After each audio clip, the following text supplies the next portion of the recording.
So you filed your utility patent application and you got an office action, and it's a rejection under 35 USC 112. Now what? Section 112 rejection, in many cases, is based on something wrong with the structure of the claims. So one of the most common errors in the claims that I have seen over the course of years is a lack of what's called antecedent basis.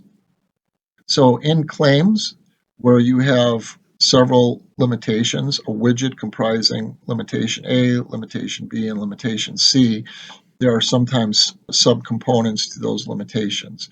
So for example, a widget comprising a second gadget or comprising a gadget, and B, a second gadget connected to the first gadget. The first gadget is referring back to the gadget of limitation A.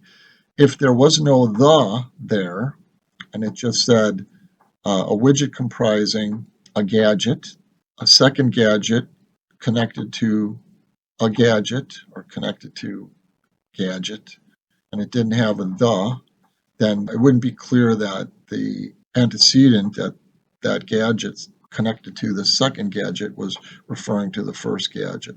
And so you'd have to add in the to have proper antecedent basis. It's a very simple thing, but it results in a lot of 112 rejections in claim drafting. And it's easy to fix.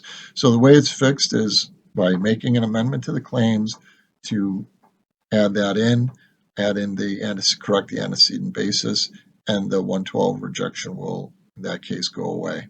The second type of 112 rejection I see a lot of is for punctuation. So each one of the limitations of an apparatus claim or a method claim has to end in a semicolon. If it doesn't end in a semicolon, then the punctuation is wrong, and the examiner can reject that claim under Section 112. So the way to correct that is to amend the claim, to add semicolons in, add the punctuation in the proper place, and then that 112 rejection will go away.